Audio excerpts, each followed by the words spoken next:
And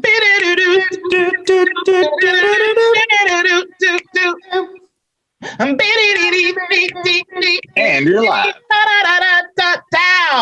Yeah. This is nonprofit, baby. We're back. We'll get it professionally done real soon. 2021, son. Happy New Year's to everybody. This is the Nonprofits Podcast, episode 7, right? 7 is right. Hey, Steven, did you say Happy New Year's with an S on it? No, that's like possessive. It's the New Year's time to do it. Do you not, is that not a thing? You don't say Happy New Year's with an S? No, it's just Happy New Year. It's just 1 year turning new. It's just the one new year. It's like saying shrimps. It's like saying shrimps. It's just like that. It's exactly like that. I'm trying to get my Skrilla straight in the street so I can buy some scrimps. Yeah, it's that. Hey, you know what I was just listening to was Paul Wall's Grills. Oh my God. That's where is that? Where's Paul Wall? We need to start a campaign. Find Paul. You know, he lost weight and got in really good shape. And married his believe black it or not, I have not been keeping up with how Paul Wall is doing. Yeah, and he married his Nubian queen. You mean the Iceman Paul Wall? He's got his mouth looking something like a disco ball. I forgot about that dude. He was the worst. I was listening to that was all New Year's Eve. New Year's Eve. That makes sense though, because that's possessive. It's the eve of New Year's. New Year apostrophe. S. Stop trying to make New Year's happen. Stop trying to make it happen. I see what you're doing, but anyway, back to New Year's Eve. What was happening? I was listening to all Chingy. I was listening to Grills. Okay. Do you know Shake Your Tail Feather with Murphy Lee and Nelly? So you know all of this, right? But you had to look up who Sally Fields was. I'm sorry, those are two completely different schools of thought. Well, one's an actual living legend. The others are mumble mouth rappers. And then there's Sally Fields, because clearly you were talking about Nelly. I said they bump though. They slap. Do you remember that was when music videos were tight, when the whole soundtrack to movies was really cool, because Shake Your Tail Feather was on Bad Boys 2 or Bad Boys. How does Shake Your Tail Feather go? I can't remember. I remember it, but I can't remember. Wow.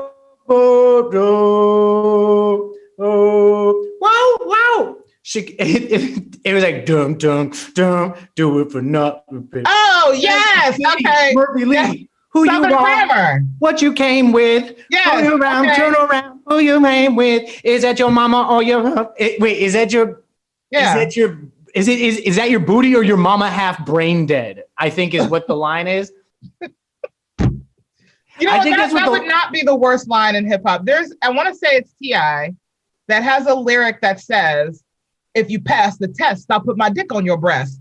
And now here's the problem with that sentence. So many things, but but not the least of which is, do you want to pass that test or not, or fail it? Right? It's such a conundrum, because if I fail the test that leads to a dick on my breast, does that make me stupid? But what is the test?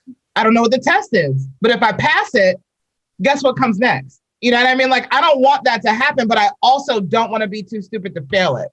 You feel me? So you're just trapped in it. It's just you're in a rock and a hard place, literally. I think a rock and a hard dick. I like to think of somebody doing a Scantron and just sweating on the Scantron and just not sure. If you fill C all the way down, you have the highest probability chance of getting T.I.'s dick on your chest. Right. Hilarious. Wow. We've gone. I feel like we've gotten off track. But I feel like it's fine. It's the new year, right? It's the new year. And we're shaking up. And you can probably tell from my background. Hold on. There we go. Look at that. Where did Franqi go? I know. I disappeared. We Act for Environmental Justice is our nonprofit tonight. And I'm so excited.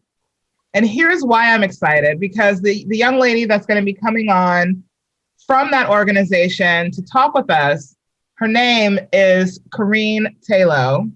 And what do I say about her? She is one of the most amazing humans that I know. So I met her in comedy, right? I just thought she was like oh, yay. I love when another Black woman shows up on the scene. I'm like, yes, someone I can commiserate with, someone that I can kick it with.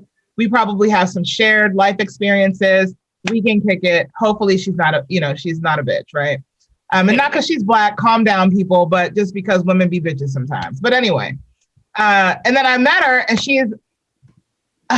she's giggly and hilarious and smart. And I say giggly, and that might sound like a stupid thing to make note of, but like my daughter's very giggly, and I'm not a giggly person just because my life has been sad up until now. And so when I meet very second. Yeah, well, no, I mean, up until like literally the last probably 2 years. So when I meet Black women or Black men who are giggly and can kind of be like free and filled with laughter, it makes my heart swell with joy. Does that sound silly? Do you get that? Yeah, of course.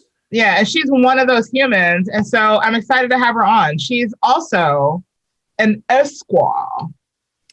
Yeah, we got some lawyers in the house. It's our motherfucking lawyer. What?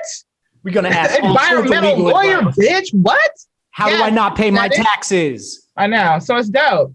You have any interesting environmental related stories? Yeah. You think Black's nostalgic about? So what I find very cool about the nonprofit is that it's going to bat for people in lower socioeconomic or underserved areas from an environmental standpoint, right? We've talked to organizations that are dealing with incarceration rates, and we've talked to organizations that are dealing with food scarcity and stuff like that. But this is the first time that we've dealt with one that is dealing with environmental specifically.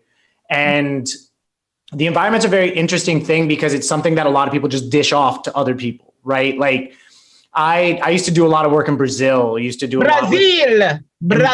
No, Brazil. I hate when America. I have a friend who lived in Barcelona for a long time, and if you say Barcelona like that, she's like Barcelona, and I'm like, bitch, you are so white. I'm gonna need you to shut up. Right. All right, go ahead. And it's the only word that they can say in Spanish. The only one, right? The only one. Girl, bye. But go ahead. I was just messing with you. But so I used to do a lot of work with like automotive crash research, and so Brazil had just put into place. Wait a minute. Were you a test dummy? Yeah. No, but I worked with a lot of them. Those things go for like $250,000, $500,000 per dummy. That's crazy. I'm going to tell a different story right now and then come back. But so I used to do work with this research lab that I can't say because it would be illegal, but they did cadaver testing. And so one of the many things that your body could go to if you say that you'll be an organ donor is it could be put into a Toyota Tundra and smashed into a wall. That is. Did you just tell us the brand by saying that? No. But there's testing facilities that do it. Right? Oh, gotcha. So do they at least get the organs out and send them to save people first? Nah. Well, okay. That's kind of messed up. But it is still going towards the safety of the public as a whole.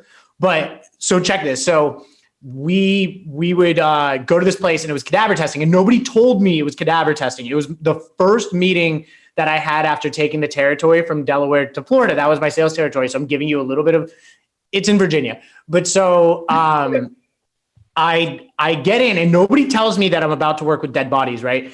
And so we did a lot of slow motion camera testing. So they asked me a question. They're like, hey, there's something wrong with the image at this pixel right here. Can you look? And I was like, yeah, sure. And they start a 2,000 frames per second video of a dead body in a car crash.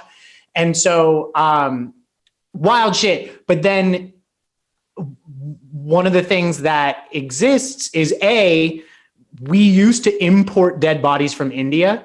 And then there was... Do you know why? Because there's so many of them. Oh, God. There's a big supply. But in the US, we are so big. You're just importing Black people? No. That was years ago. Jesus Christ. And so, but since we as Americans are so big and so much bigger than Indian people on a whole, there was a law put in that you couldn't import dead bodies from India anymore. You had to locally source them, which is, I'm all about shopping local. That makes sense too, because if I'm a 300-pound and fat ass American, you haven't tested this seatbelt and this car for my height, weight, so, you know what I mean? 100%. And so because of that, the supply of dead bodies went down, which opened up black market dead body sales. So I went horrific. Okay, keep going. So I went to the place one day and like we had this sale that we were going to sell $500,000. I'm pumped. And I get there and they're pumped. But when I get there, they're like, Steven, we can't do this today. We had a big issue. What was the issue? They had imported dozens of bodies, all hepatitis C bodies. And so what happens when you crash a dead body against a wall? Blood splatter. So they had this whole issue with like hepatitis C all over the fucking test lab. This is not what we're supposed to be talking about. But why was I talking? Oh, because you have to finish the story though, because now I'm like Hep C on the wall. I'm with you. Now what? Right. Well, it comes back to environment. I guess the environment was filled with Hep C. No, they kicked me out as soon as they found out that all the bodies were Hep C, and I signed an NDA saying I would never tell anybody unless they're on Twitch. And did so they give you a big fat stack of cash? I hope they did. Well, they bought the equipment, so that was a fat sack of cash because of that. That's but insane. So then I was like the liaison between this company in Tokyo and Brazil, and so I would go down to Brazil and go work down there. And they had just put into place airbags. Airbags had just become a legality, and I think it was in 2013 or 14. This was, and so I was doing a lot of work down there. Implementing airbag testing and stuff like that. And so the second day I'm there, we're celebrating, we're getting a bunch of drinks, and these guys are talking politics. And so I was like, yo, I've heard a lot about the Amazon being a big issue. That's probably a big talking point here in Brazil. And he was like, Steven, my friend, the environment is a rich person's problem. He says that there's people down the street in favelas that they have no plumbing. Like, how are they to care about the environment, and why do they give a fuck about the orangutan, you know? Yeah. And so it was this very eye-opening thing that like, when people don't have the ability to plan far in advance because of not understanding if food is going to be on the table, then it's very difficult for them to be fighting for their own environmental justice, right? And so it is a thing that when I see organizations like React, that it's great to see people fighting in their corner, in people's corner, right? Not it obviously, but when you are constantly fighting for survival, and especially like, it's a good example, like through COVID, the environmental conversation really took a back burner, right? Because people just started worrying about their own immediate health, and it was very hard to think about what was to come in front of them. And so I don't really have much joke on that part, but I do think that where I have a joke that I'm excited about where it can go is that a lot of the affluent people that this guy is saying are supposed to care about the environment, they do, but only when there's an animal involved. Right? Like that's what it takes. That's the like polar bears. Right? Yeah. They need the polar bear. They're like, I know that motherfucker. Like he celebrates Christmas just like me. He takes care of all of his little kids and feeds them Coca-Cola. I can resonate with that polar bear. And he's got a cool ass jingle. I'd like to teach the world to sing. Who doesn't want to jam to that? That song slaps. Right, but you need that polar bear when you see famine and drought happening like throughout the world. That doesn't resonate. You see people that are fighting for food and it just doesn't resonate. But then you get a turtle with a motherfucking straw in his nose. What? Let's get that plastic bag tax going. Shut it down. Those people, they need to pull themselves up by their bootstraps. They need to make bootstraps first, then pull themselves up by it. But they better not throw it in the ocean because that's going to go up a turtle. Yeah, you better not put that little plastic tip at the end of the bootstrap because then we have a fucking issue. That's going to be in a turtle's nose. Right? Like we as humans need animals to teach us lessons, right? Like why did we need Smokey the Bear to tell us that we weren't supposed to start forest fires? Like why couldn't I would have burned shit down if it wasn't for Smokey, Steven. He's also like a hybrid creature because he wears jeans. He does wear, but he's got his chest all out. Like, what's that? You got your old hairy man chest out. Like, only you can prevent forest fires. Like, what a creep. Like, that's a little creepy, Smokey. Okay, creepy. Creepiness aside, Smokey the Bear, would you? Would I hit? I don't know. Like in a bear world where I'm also a bear, or am I a person in this scenario? Okay. How about this scenario? You're the Charmin bear. and you have a plethora of toilet paper. Do what it do. Plus, I have some Charmin, so my back door is going to be super clean, right? Might be berries, but just knock those out the side, knock them out of the way, and handle your business, Smokey. He was kind of authoritative. I could feel the vibe. If I'm a bear, if I'm a human, my concern is being mauled to death during the act. I feel like I'm gonna die. Yeah, could you imagine if that came out that Smokey the Bear had mauled somebody to death? That would do a big detriment to the forest fire community. I mean, but he did make a very good point. Only you can prevent forest fires. So there's no need to call 911 on Black people, right? Is that how that works? No, I don't know. I don't think that he was that, but I would say that people, if there was an animal act like mascot to racial equality, white people would listen more. They would. Yeah. I do not doubt that. Like if there was the anti-racist raccoon. You have to pronounce the rat. Yeah. That's a little, it tastes a little. Doesn't taste good on the tongue. It's a little weird, but hilarious. I'm all for an alliteration. Like is it kind of racist? Sure. But it's a great alliteration. We're going to keep it. Like, that's me. That's my brain. What about you? What's your experience with the environment and maintaining it? So mine are not that deep. Like you went all the way to Brazil in the favela. Like that's some real shit's happening in the favela. Like you go in there, you may not come out. Like it's real. Like I remember Vin Diesel went into a favela in what's the series they do? Fast and Furious. He went in there, but he was on some like, yo, I'm Dominic Peretti and I got like guns and shit and y'all know me because I'm stealing cars and shit and I'm dope. So they were cool with him, but it was, I don't know how you were in a favela. You're like, how did you do that? So mine aren't that deep, but so one of my favorite experiences with, I guess, being green in the environment is when my daughter was, I want to say she was like 5 or 6, so adorable. And she's in the car with my husband and she's eating a banana and she rolls the window down and throws the peel out the window, right? And my husband's like, Boosie, what are you doing? You can't throw things out of the window. And she's like 5 or 6. She goes, calm down, Daddy. It's fine. It's biodegradable. And just rolls her window back up and is like, boop, boop, boop, boop, boop. Like I've saved the environment, which I found absolutely hilarious when I heard the story later. But she's also the same kid who tricked her dad into getting her McDonald's.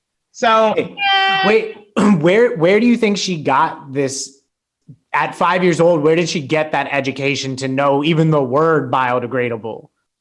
I mean, we're a pretty wordy family. So, you know what I mean? I never talked to her like, do you want to eat? I never talked to her like that. I was like, hey, do you want a full course? Like we just talked regular to her. Sure. Also, she reads a lot. Like she'll digest a novel in a day or two.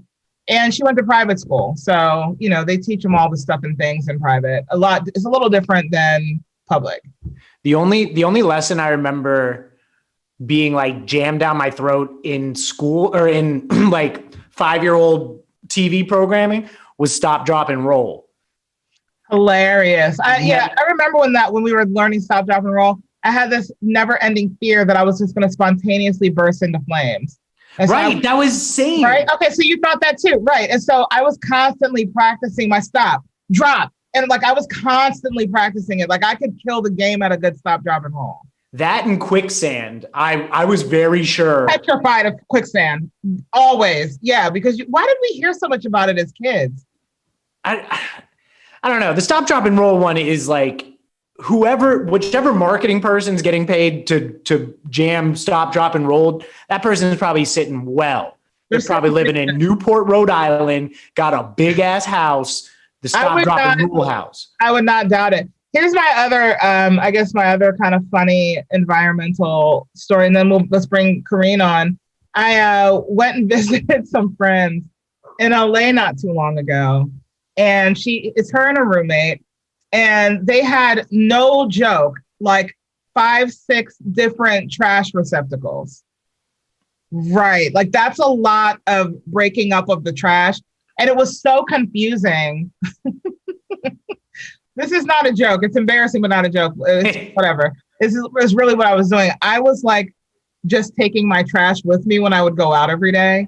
So in my rental car on the passenger seat, it was like a Whole Foods bag filled with like my trash from the day, like just sitting on the seat. I got some stuff from a dispensary, like the bag that I got from there was like filled with trash sitting on my seat. You know what I mean? Like I did not know how to stand at her trash cans, multiple trash cans. It's like, this is the compost trash.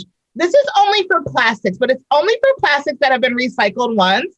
This is for regular plastic. This is for, I was like, bitch, I don't understand why you're so white. Like, I don't get why you're so Well, and then it's like, if you mess that up, they act like you just murdered a child in front of them. Oh my God. You know how I know that? One Thanksgiving, here's another story that's hilarious that I can add into the mix. One Thanksgiving, my sister, I'm a better cook. I'm probably the best cook in my family. So she asked me to come over and help her cook. And she entices me with a bottle of Johnny Walker Blue Label. Okay. And I'm like, yeah, I'm in there. So I'm cooking and drinking and cooking and drinking and cooking and drinking. And now it's probably about 2-3 in the morning. Everyone's asleep. I'm still up putting the last finishing touches. And I go to bed and I get the spins. And all I remember is getting to the kitchen, getting it all out of me, wiping my mouth and getting to sleep and feeling some comfort. And I wake up the next morning to, oh my God, you bitch, did you vomit in my recyclables? And then she had these like special eco-friendly dish towels. And that's what I had been wiping my mouth with, was this like brand new, super expensive, very special dish towel. It was like bombed all in her recyclables and just like wiped the vomit. And yeah, I was a hot mess. Yeah. Thank God, 1 year sober. All right, let's bring our guest on. I'm going to reintroduce herself. Her name is K. E to the R-E to the N. Then we add another E. Okay, I feel like that was horrible. That was really bad. I feel like it wasn't a good flow. But ladies and gentlemen, from We Act for Environmental Justice, let's meet the wonderful, the intelligent, the fantastic, the beautiful, the amazing, the funny, the dope, Kereme Taylor Esquire. Kereme, say something. Okay, so to your joke, back in the day, I figured out that my name fits in Usher's Nice and Slow. Oh, K-E. R-E-N-E-T-A-Y. Hello. And what you want to do with me? I've been doing that all my life. That's fantastic. That just like made my day. I love that. K-E-R-E. Do you know that song? U.S. U.S. Yeah, that's what it is. U.S. R-A. R-A-Y-M-O-N-D. Let me tell you what it's going to be. That's Usher Raymond. We're fan. You gotta give me a second. Yes, whatever it is, eat it, do it. Sure. Yep. Boom. Mother of the Year. Bootsy. I'm singing and rapping on my show that's actually live right now. So hey everyone, my daughter, she gives no fucks about what I'm doing ever. And she is just like, wanting to entice me into carrying out a late term abortion, but we're not going to do that today. So, it's okay. I love you. So Kereme, let's go start with just kind of the elevator pitch of what y'all do, and then go a little bit more into detail about like what the last years looked like, especially 2020, and what things have looked like for you guys. Oh man. So We Act for Environmental Justice is a community-led and people of color-led environmental justice organization based in Harlem, what we call the Northern Manhattan community. For folks in New York, that's typically above 110th Street, up to about Washington Heights, Inwood, those kinds of communities, kind of reaching up to the Bronx. And it's been there in Harlem. We've been there in Harlem for 32 years. And our goal is to make sure that Black and Brown communities and low-income communities can be a part of the creation of sound, fair environmental health policies and practices, not only in the city of New York, in the state of New York, but also nationally.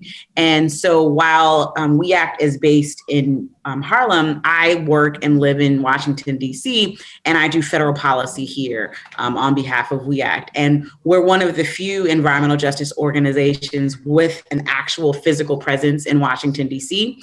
And so we also convene this coalition called the Environmental Justice Leadership Forum. It's about 60 organizations in about 24 states. And we help those smaller organizations, do the work to connect with their members of Congress, their senators, et cetera, the EPA, when it was a cool place to be, Department of Energy, and all that stuff. We help them make those connections and bring their issues to the forefront, in addition to representing We Act here in New York. And so for people that don't know, why do Black and Brown communities especially need representation in the environmental conversation? That is a great question. And so, like, to your point about polar bears and unfortunately, the mainstream perspective that when you think about the environment, it's typically being a tree hugger or being someone who is in the forest, or, bird watchers, et cetera. That is a part of it. But the environmental justice movement looks at the environment more holistically. We think of it as where you work, live, play, pray, go to school. And so when you say all those things, that's everywhere you are. Everywhere you are is your environment. But unfortunately, Black communities, Brown communities, Indigenous communities, communities from folks who might be working, low-income white communities that are like, coal miners, et cetera, our communities typically are disproportionately more polluted. Race, more than any indicator, more than income, race is the biggest indicator of where the most polluting facilities are. That's your power plants, that's your landfills, water treatment centers, et cetera. They're typically going to be located in our communities. And what that does, it lowers our property value. It also increases poor air quality. So then that's why we might have more rates of asthma. That's why we might have more issues with respiratory problems. And even now, when we connect it to what's going on right now, it's a big part of why communities of color are experiencing COVID-19 at higher rates, because if you are more susceptible to asthma and other respiratory problems, you're more inclined to be impacted by COVID-19. I didn't think about that. Can you give the example you gave before we started the show about the bus depots? So in Harlem, Manhattan, where everything is popping, whatever. I love coming up. I take the A train uptown, whatever. But in Harlem, above 110th, 5 of the MTA bus depots are in Harlem, and that's 5 out of 7, I believe. And so if you cluster 5 bus depots, that's bringing those buses in with, all of the exhaust and all of this other stuff. When buses idle, they're polluting the air. That's impacting young people, children, elderly folks, other people with respiratory problems. If you have that high of a concentration of all of these buses that service the entire borough of Manhattan, or just the island, you're going to increase the poor air quality for us. And that was a real big issue for We Act. And so understanding that and knowing that, we worked diligently to address that by creating, I don't know if people are familiar with it, but the Mother Clara Bus Depot in Harlem. It's near 125th, it's off of Frederick Douglass.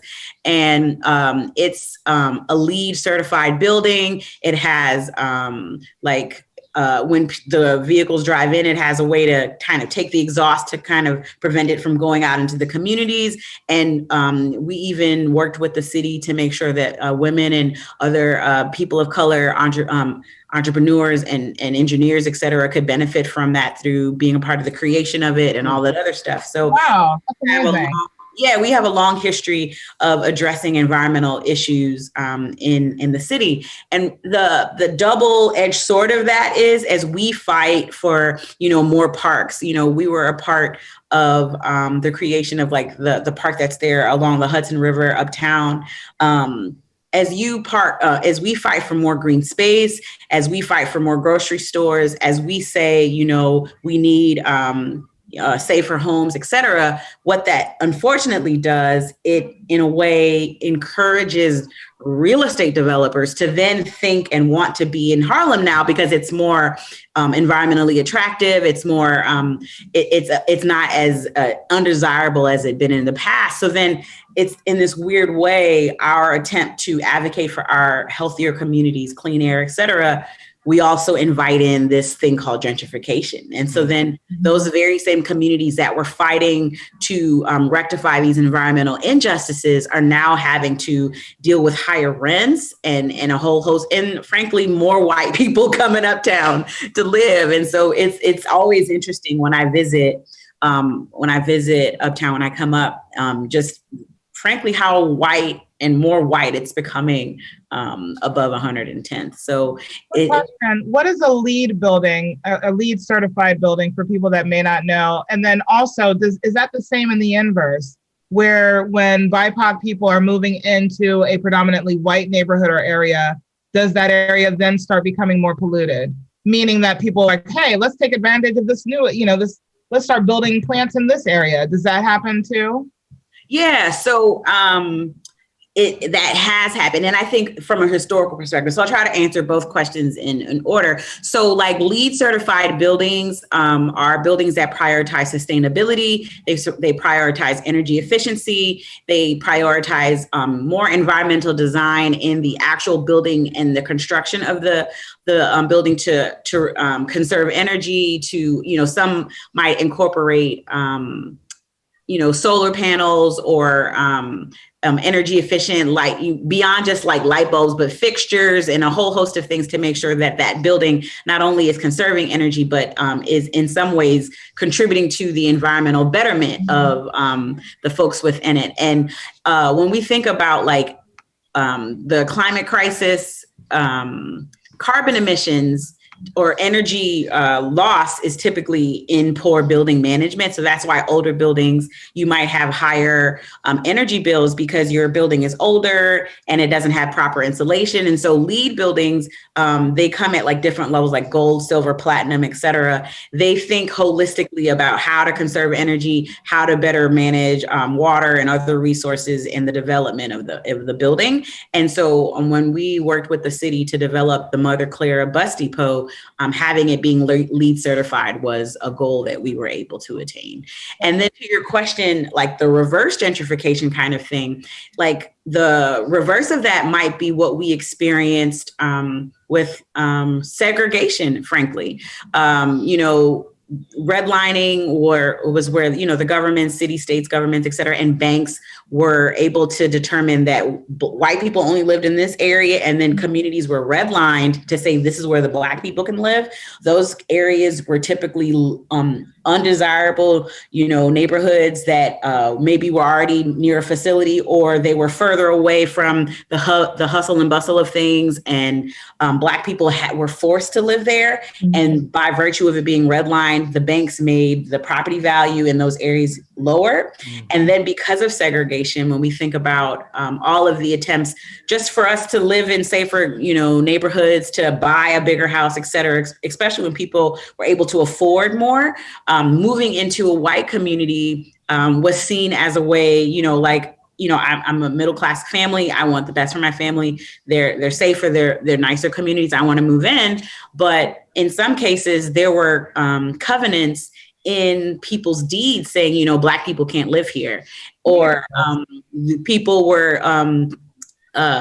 push, banks wouldn't loan to folks if they were trying to move into to an area. Like, you guys remember the play Raisin in the Sun? Yeah, the whole premise of that was a Black family trying to move into a white neighborhood, and the struggles that they had to finance it and to get in and all of that kind of thing. And so what kind of happens is this circular thing where if it's thought of, and it has been in our country, if you think Black people living in your neighborhood devalues the neighborhood, you're going to move. That's white flight. And that's when white people moved further up into the suburbs. And then when Black people moved in, then sometimes what's happened too is the cities then disinvest in those areas.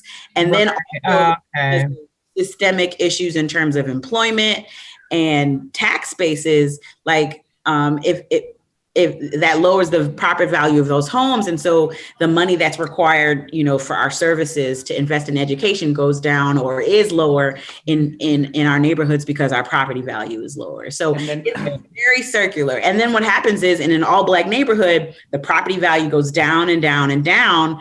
And then after maybe decades of having depressed property value, real estate folks or people who, are trying to look to invest will go into a predominantly Black or brown neighborhood and buy the land way less than it would have maybe been in a white neighborhood. They buy it, and then rents and things like or property values go up then when white people start investing in communities. So it's this real big circular thing that happens. And, I joke about it all the time. Like, for a Black neighborhood, you're being gentrified when a white woman feels comfortable enough to walk her dog. And right, yeah. That comes with knowing, frankly, that more white people are there, then you're going to have more police presence and more, I think, of a protective positioning versus where sometimes the over policing that happens in our community. So it's very circular how disinvestment in our communities then creates opportunities to buy up our properties, to gentrify, and then price us out. So it kind of goes like this, I think. Yeah, it's very cyclical. That's crazy. Go ahead, Stephen. Sorry. Can I ask, so as a gentrifier, as the enemy, as the one described, I moved into Bed-Stuy because that's where I grew up listening to only rappers from the area, and so I was already excited to be here. But it was also where I was able to rent, where I was not priced out of an area. Right. And I tried to make a concerted effort to, buy Black and be supporting like Black restaurants and stuff like that in the area. But is there a system that you've seen in the past where we'll stick with environmental because we're kind of in there, but when you're talking about Harlem, for instance, when you're doing these environmental initiatives and real estate developers start to move in and the rent prices rise and maybe it drives people out and drives certain people in, have you seen a model that can break that cycle? I think so much of like real estate and property decisions happen in private rooms, and land development plans typically are 10 years, 15, 20 years out from even when we see those plans come to fruition. I've not seen that many. Like DC is being gentrified quite a bit. Oakland, Chicago, any major city right now, what's happening, and this, like the preference is to live in the city because you can walk, you can have access to a whole host of restaurants, you can have access to, depending on where you are, really good mass transportation, trains, buses, et cetera. And as there's that strong preference to be out of cars, and live in a more like walker friendly neighborhood or ride your bike, then cities that were once and have historically been disinvested are prime places for people to live, and what we're seeing in like the reverse now, like say in DC where I live, they're pushing the Black people who can no longer live in DC or aren't able to qualify or find affordable housing in the district. They're being pushed either into Prince George's County or Howard County or other places further out where they don't have access to that really good mass transit or access to the metro or the buses here. So I have not seen a good example of it, to be frank. Like gentrification, it's taking over, I think, our city centers in a really scary way, and it's happening fast. It's happening very, very fast. Well, DC especially, I think it's the fastest gentrifying city in the country. Yeah. Okay. In talking about environmental, so one of the things that we were talking about before is this is a lot of the stuff that you guys are dealing with in metropolitan areas, in high population density areas. You said that you're working with a coalition of how many groups nationwide? Right. So we coordinate or are the administrative arm to the Environmental Justice Leadership Forum. And it used to be the Environmental Justice Leadership Forum on Climate Change, but we shortened our name. It's still pretty long. We call ourselves EJ Forum by short, but in that coalition, it's about 54 organizations all over the country. These are folks in Texas. These are folks in Savannah, Georgia, Louisiana, in the Cancer Alley area. Cancer Alley area in South Carolina, in North Carolina, in New York. We have other partners. We have partners in Connecticut, in Minnesota. We have partners in Washington State, in Oregon, and we just help them stay engaged around federal policy. Typically, environmental justice and grassroots organizations in general are hyper local, and they're about things at the city, county, and the state level if they expand that wide.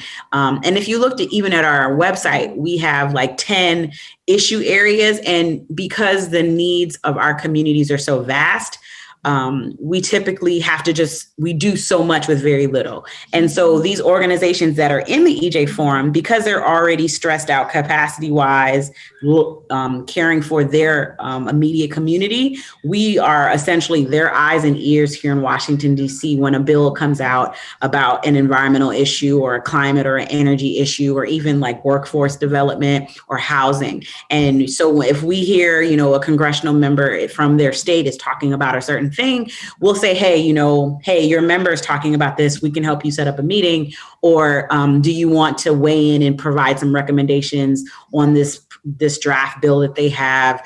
Before COVID, we flew and we were in coalition with about 50 groups that came into DC to testify against the rollback of the National Environmental Policy Act, which is our country's oldest environmental law that was written in 1970, ironically, in the Nixon administration. But a part of that law allows communities to not only be aware, but have the ability to engage around federal projects like for transportation, the building of highways or ports, things like that have federal dollars in them.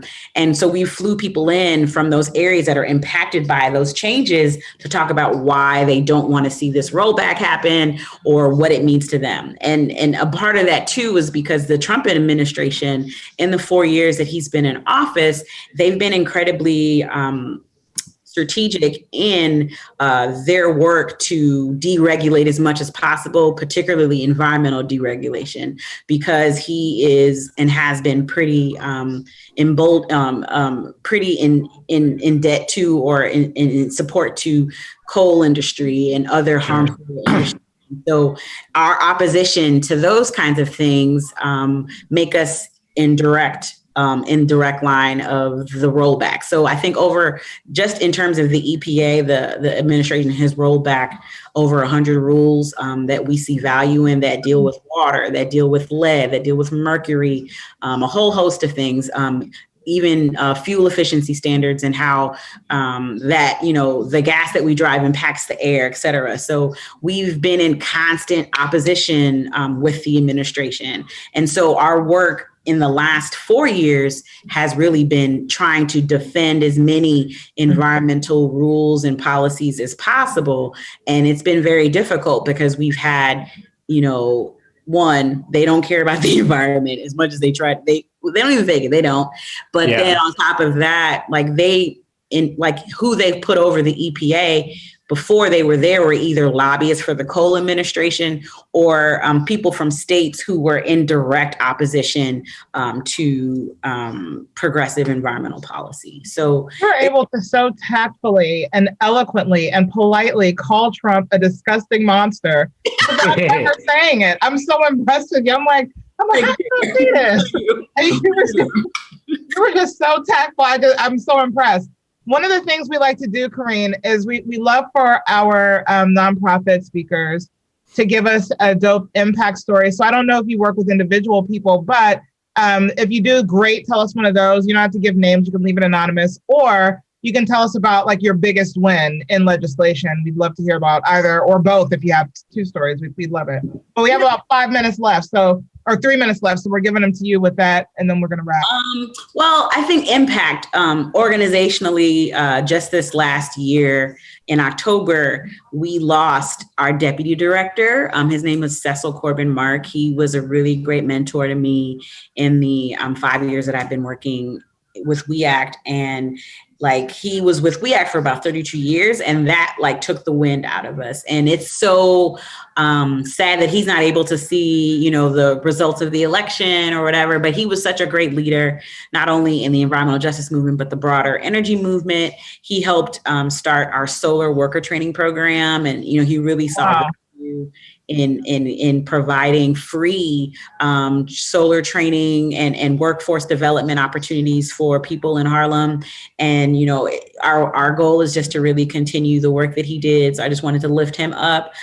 In terms of like wins, I will say, because the Trump administration has been so anti-environment, traditional green organizations that we may have not always seen eye to eye with, or may have been on the opposite side of issues, we found more opportunities to build coalition, to find areas of agreement. And I think that work also reflects why, frankly, the Biden-Harris administration's, their goal to build back America better has such a strong environmental justice emphasis. I think our communities really played a big role in helping push the value of prioritizing climate and environmental justice. Climate change is real. We get that. And unfortunately, if we leave it up to traditional green organizations who don't always have a lens for people and communities who are thinking about the polar bears or whatever, their ways to resolve that are not going to address the longstanding harms. We call them legacy pollutions. Like, if I live in this neighborhood and for 50 years this facility's been here, that's a legacy of pollution that I have to live with, right? Sure. And so that's why we use that term. And that's why I think, environmental justice, which maybe has never been a presidential level issue, was something that you saw more and more come from President-elect Biden, from VP-elect Kamala Harris. And so we're really excited to see that change, at least in awareness. And now that we're looking towards inauguration on the 20th, we're going to do the work then of working with people who have been friends. We have friends who are now going into the administration who know our issues well, who know us well. And we're going to be there to not only work with them, but hold them accountable when they aren't always on the mark. So I'm just looking forward to that. I think that, frankly, is the most. I'm also looking forward to that. Yeah. One really cool thing I forgot to mention that I've been dying to mention because I was so blown away when I saw it, because I'm a big fan of this person. Sally Field, she quoted you in her book, right? And if you don't... Oh, Jane Fonda. Jane Fonda, sorry. I know Jane Fonda.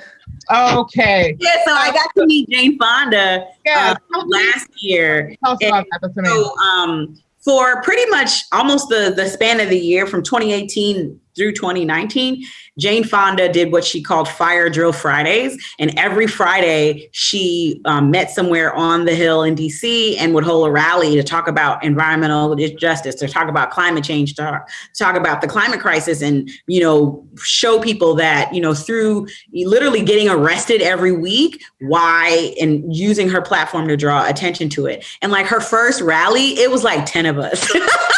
People didn't know.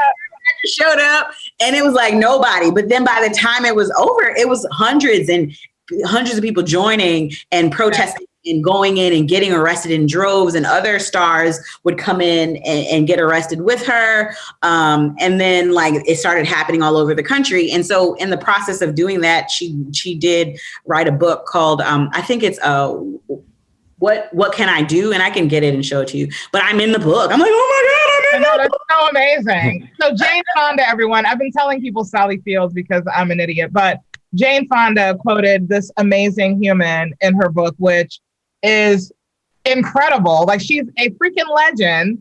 And her son ain't bad to look at either, but whatever. But yeah, like I'm just, I appreciate that people see value, I think, in my There's work. a lot of value. You taught me so much during this conversation that I would have never thought of, And I think, honestly, as someone who dabbles in comedy, being able to tell a story and being able to do it in a way that makes it simpler, because these are very complicated things. It connects, when I did comedy school, just like you did at the DC Improv, but, setting up things in threes, or, how to set up a story and the punchline, like all of those kinds of things. I try to use that in my public speaking that I have. Mm-hmm. Where can people find out about We Act for EJ? How can they get involved? How can they donate, volunteer, all of those things? Give us a rundown. So We Act, you can go online to weact.org. That's our website address. I know they're sharing the donate link. If you want to follow us on Instagram, it's We Act, WEACT, the number 4, and then EJ. And that, I believe that's both our Twitter and our Instagram. And follow us, connect with us. We have a lot of activities and opportunities for people. If you're in the New York area, please consider coming to our membership meetings. We have them the first Saturday of every month. They're on Zoom right now. Even consider being a member, where you can learn more about our work and be involved in some of our educating opportunities. We do in a lot of environmental justice education, where we teach people about climate justice and all of those things, and healthy homes and toxic chemicals in our personal care products, how that impacts women, et cetera. And we just really want to educate as many people as possible. If you aren't in the New York area, but want to be a member, you can be what we call our vision member, and that supports our work that we do nationally in DC. But the environmental justice movement is literally about making sure that people have access to clean air, clean water, a safe place to live. And we all deserve that. But frankly, because of racism, because of economic disinvestments in Black and brown communities, we have to fight more than white people and rich people to get that. And while it's not fair, and in many cases, things are stacked against us, the passion and the will to work for people is what drives us. And right. Support of others keeps us going too. So we appreciate in advance anyone who supports today. I love it. Thank you so much. Ladies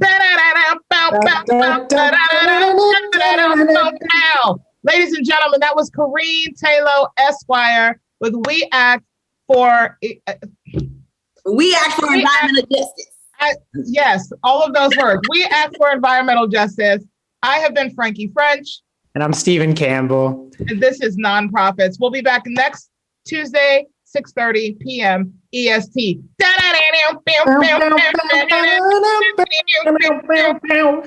Thank you so much, you guys. Okay, I think we're quitting.